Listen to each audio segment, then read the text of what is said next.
सरकार ने टिकाऊ और रसायन मुक्त खेती के लिए राष्ट्रीय प्राकृतिक खेती मिशन को मंजूरी दी। प्रधानमंत्री नरेंद्र मोदी ने सहकारिता क्षेत्र को चक्रीय अर्थव्यवस्था से जोड़ने और इस क्षेत्र में वैश्विक सहयोग को बढ़ावा देने का आह्वान किया। शीतकालीन सत्र के पहले दिन अनेक मुद्दों को लेकर विपक्ष के हंगामे के कारण संसद के दोनों सदनों की कार्यवाही दिन भर के लिए स्थगित कर दी गई। सरकार ने संविधान को अपनाने के 75वें वर्ष के उपलक्ष्य में कल से साल भर चलने वाले समारोहों की घोषणा की।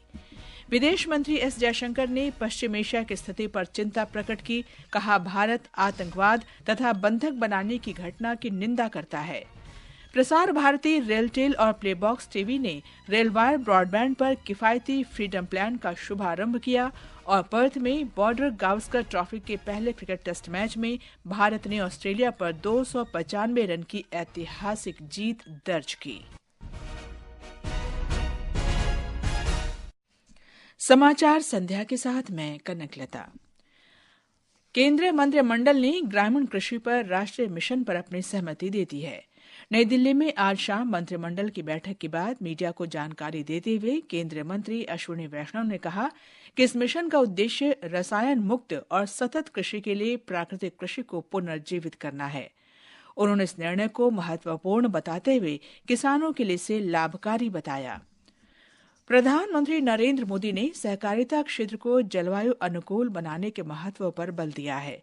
उन्होंने कहा कि इन समितियों को चक्रीय अर्थव्यवस्था से जोड़ा जाना चाहिए।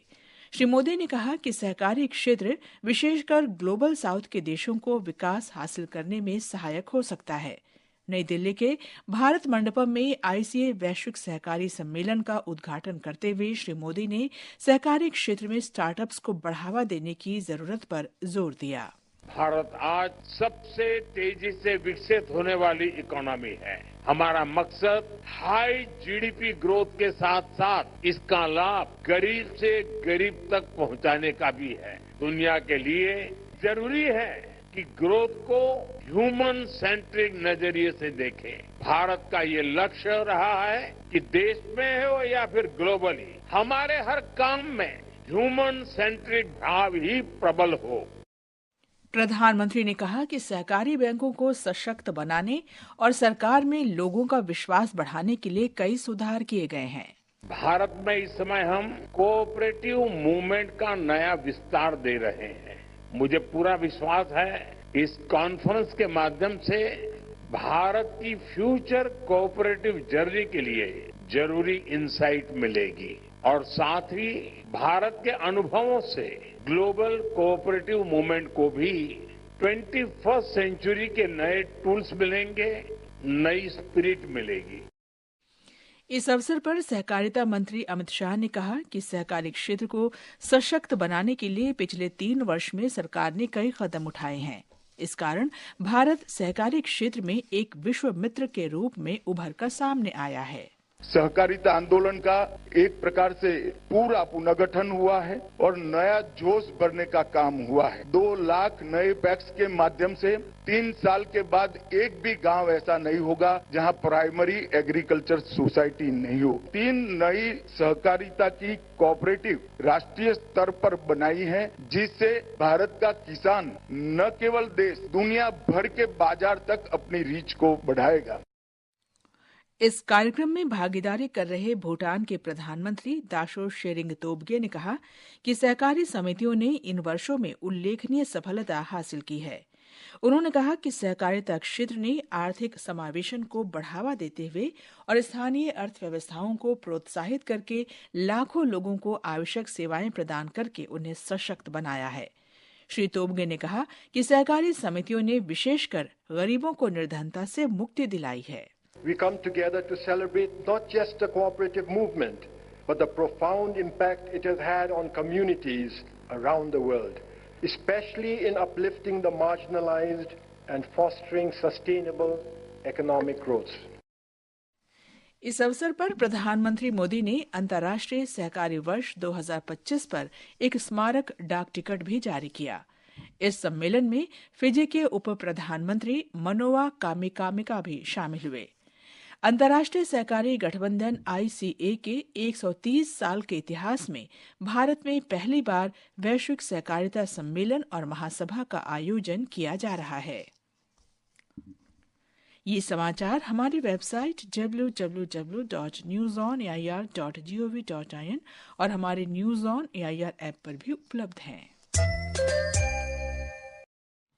समाचार संध्या में आपका फिर स्वागत है।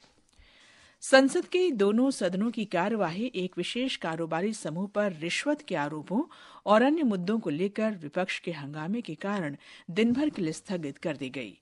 शीतकालीन सत्र के पहले दिन राज्यसभा में सभापति जगदीप धनखड़ ने विपक्षी सदस्यों से सदन के सुचारू संचालन में सहयोग की अपील की, लेकिन हंगामा जारी रहने पर उन्होंने सदन की बैठक दिन भर के लिए स्थगित कर दी। इससे पहले श्री धनखड़ ने विपक्षी सांसदों के स्थगन प्रस्ताव को नामंजूर कर दिया। सभापति ने कहा कि यह प्रस्ताव दिशा निर्देशों के अनुरूप नहीं है। उधर लोकसभा में भी कांग्रेस, समाजवादी पार्टी, द्रविड़ मुनेत्र कड़गम और अन्य दलों ने एक व्यवसायी घराने पर रिश्वत के कथित आरोपों सहित विभिन्न मुद्दों पर हंगामा किया। हंगामा जारी रहने पर लोकसभा अध्यक्ष ने सदन की कार्यवाही दिन भर के लिए स्थगित कर दी। अब दोनों सदनों की बैठक बुधवार को होगी। प्रधानमंत्री नरेंद्र मोदी ने आशा प्रकट की है कि संसद का शीतकालीन सत्र लाभकारी रहेगा और इसमें रचनात्मक विचार विमर्श किया जाएगा। संसद सत्र से पहले मीडिया को संबोधित करते हुए श्री मोदी ने कहा कि यह सत्र संविधान को अपनाने के 75 वर्ष सहित कई कारणों से विशेष रहेगा। हमारे संविधान के 75 साल की यात्रा, 75वें साल में उसका प्रवेश, ये लोकतंत्र के लिए बहुत ही उज्जवल अवसर है और कल संविधान सदन में सब मिलकर के इस संविधान के 75वें वर्ष की शुरुआत करेंगे। लोकसभा अध्यक्ष ओम बिरला ने कुछ वर्गों के इन आरोपों का खंडन किया है कि संविधान खतरे में है। उन्होंने कहा कि इस मुद्दे को संकीर्ण राजनीतिक दृष्टिकोण से नहीं देखा जाना चाहिए। मंगलवार को संविधान दिवस से पूर्व आकाशवाणी समाचार के साथ एक विशेष साक्षात्कार में श्री बिरला ने कहा कि संविधान देश के लोगों से संबंधित है और समाज के प्रत्येक वर्ग का इस पर भरोसा है। सभी समाज के व्यक्ति संविधान का सम्मान करते हैं, संविधान की मूल भावना, विचार और विश्वास भरोसा करते हैं। तो मेरा मानना है कि सबको इसको राजनीतिक दृष्टि से नहीं देखना चाहिए। इस संविधान सबका है, संविधान 140 करोड़ जनता का है। केंद्र सरकार ने संविधान को अपनाने की 75वीं वर्षगांठ मनाने के लिए अभियान चलाने की घोषणा की है। ये अभियान देश भर में कल से 26 नवंबर 2025 तक चलेगा। 26 नवंबर 1949 को भारत की संविधान सभा ने संविधान को अपनाया था और ये 26 जनवरी 1950 को देश में लागू हुआ था। संसदीय कार्य मंत्री किरेन रिजिजू ने नई दिल्ली में कहा कि संविधान सदन के केंद्रीय कक्ष में भव्य कार्यक्रम आयोजित किया जाएगा। राष्ट्रपति द्रौपदी मुर्मू इस कार्यक्रम में संसद के दोनों सदनों के सदस्यों को संबोधित करेंगी। श्री रिजिजू ने कहा कि अभियान का उद्देश्य भारतीय संविधान की मसौदा समिति का हिस्सा रही 15 असाधारण महिलाओं के उल्लेखनीय योगदान को महत्व देना भी है। देश में हर एक जगह अलग अलग कार्यक्रम कई जगह में किया जा रहा है, क्योंकि हम लोग उसी सदन में बैठेंगे जहां कॉन्स्टिट्यूएंट असेंबली का सिटिंग हुए थे और कॉन्स्टिट्यूशन को एडॉप्ट किया था, इसलिए ये ऐतिहासिक पल है। मैं मानता हूं कि इसमें सिर्फ जुडिशरी, एग्जीक्यूटिव और लेजिस्लेचर का ये इवेंट नहीं है, ये हर एक भारतीय, हर एक भारत के नागरिक सबको मिल करके संविधान दिवस में शरीक होना है, दिल से मानना है और प्रियम्बल को पढ़ना है। संस्कृति मंत्री गजेंद्र सिंह शेखावत ने कहा कि समारोह का उद्देश्य विभिन्न गतिविधियों के जरिए लोगों को जोड़ना और संविधान तथा इसके निर्माताओं के बारे में जागरूकता बढ़ाना है। एक ऐसा अवसर है जो हम सब के लिए, जिस तरह से संविधान में हमारे कर्तव्यों की चर्चा की गई, हमारे अधिकारों की चर्चा की गई, इस अवसर पर हम सब का ये कर्तव्य है कि हम देश के अधिकतम लोगों को जोड़ सके। संविधान निर्माताओं की दृष्टि, उनकी अपेक्षा और उनकी मंशा, बिकॉज कॉन्स्टिट्यूएंट असेंबली की डिबेट के माध्यम से उनका इंटेंट ऑफ मेकिंग कॉन्स्टिट्यूशन या पर्टिकुलर क्लॉज ऑफ कॉन्स्टिट्यूशन क्या था, इसको लोगों के बीच में एक बार फिर ला सके। इस दृष्टिकोण से साल भर कार्यक्रमों का आयोजन इस दिशा में होने वाला है। विदेश मंत्री एस जयशंकर ने आज पश्चिम एशिया की स्थिति पर चिंता प्रकट की। उन्होंने कहा कि आतंकवाद और लोगों को बंधक बनाने की घटना की भारत समान रूप से निंदा करता है। इटली के रोम में भूमध्य सागरीय संवाद सम्मेलन में डॉक्टर जयशंकर ने कहा कि अंतर्राष्ट्रीय मानवीय कानून की अवहेलना नहीं की जा सकती है। India unequivocally condemns terrorism and hostage taking. It also regards large-scale civilian casualties in military operations to be unacceptable. International humanitarian law cannot be disregarded. In immediate terms, we should all support a ceasefire. India has also extended relief directly and through UNRWA. In the longer term, it is imperative that the future of the Palestinian people be addressed. India favors a two-state solution. विदेश मंत्री ने संघर्ष विराम को समर्थन देने के लिए सभी देशों का आह्वान किया। प्रसार भारती, रेलटेल और प्लेबॉक्स टीवी ने आपसी सहयोग के माध्यम से रेलवे ब्रॉडबैंड पर फ्रीडम प्लान शुरू करने का निर्णय लिया है। प्रसार भारती के मुख्य कार्यकारी अधिकारी गौरव द्विवेदी और रेलटेल के अध्यक्ष तथा प्रबंध निदेशक संजय कुमार ने आज नई दिल्ली में इस योजना की शुरुआत की। श्री द्विवेदी ने कहा कि प्रसार भारती ने ओटीटी प्लेटफॉर्म लॉन्च करके प्रौद्योगिकी के साथ तालमेल स्थापित किया है। बड़ी संख्या में दर्शक आज ट्रेडिशनल मॉडल्स या जो टेरेस्ट्रियल या लिनियर टीवी के माध्यम से अपने एंटरटेनमेंट और न्यूज प्राप्त करने के बजाय आज डिजिटल माध्यम से ये जानकारियां प्राप्त करने के लिए उद्यत हैं। तो इसी दिशा में हमारा ये एक प्रयास है कि एक कंसोलिडेटेड डिजिटल प्लेटफॉर्म के माध्यम से हम लोगों तक समाचार, जो जानकारियां हैं, जो एंटरटेनमेंट प्रोग्राम्स हैं, ये सारी चीजें उन तक पहुंचा सकें। रेलटेल के अध्यक्ष और प्रबंध निदेशक संजय कुमार ने कहा कि रेलटेल की होम इंटरनेट सेवा देश के इंटरनेट से वंचित क्षेत्रों में किफायती इंटरनेट पहुंचाने पर केंद्रित है। भारत अंतर्राष्ट्रीय फिल्म महोत्सव में आज प्रसिद्ध ऑस्ट्रेलियाई फिल्म निर्माता फिलिप नोयस ने न्यू हॉलीवुड में अस्तित्व थीम पर मास्टर क्लास सत्र को संबोधित किया।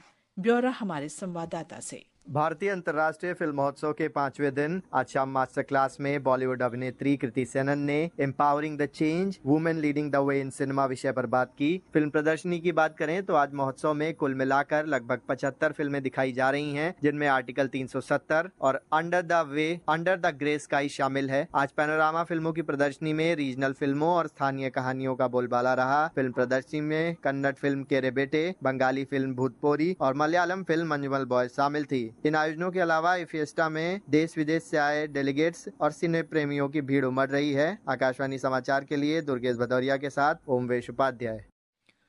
पर्थ में बॉर्डर गावस्कर ट्रॉफी के पहले क्रिकेट टेस्ट में भारत ने ऑस्ट्रेलिया को 295 रन से हराकर ऐतिहासिक जीत दर्ज की। ये विदेशी जमीन पर भारत की रनों के आधार पर सबसे बड़ी टेस्ट जीत है। आकाशवाणी का समाचार सेवा प्रभाग हिंदी और अंग्रेजी में अपने साप्ताहिक फोन इन कार्यक्रम पब्लिक स्पीक में आज रात 9:30 बजे डिजिटल जीवन प्रमाण पत्र विषय पर परिचर्चा प्रसारित करेगा। अंत में मुख्य समाचार एक बार फिर। सरकार ने टिकाऊ और रसायन मुक्त खेती के लिए राष्ट्रीय प्राकृतिक खेती मिशन को मंजूरी दी। प्रधानमंत्री नरेंद्र मोदी ने सहकारिता क्षेत्र को चक्रीय अर्थव्यवस्था से जोड़ने और इस क्षेत्र में वैश्विक सहयोग को बढ़ावा देने का आह्वान किया। शीतकालीन सत्र के पहले दिन अनेक मुद्दों को लेकर विपक्ष के हंगामे के कारण संसद के दोनों सदनों की कार्यवाही दिन भर के लिए स्थगित कर दी गई। इसके साथ ही समाचार संध्या का ये अंक समाप्त हुआ। नमस्कार।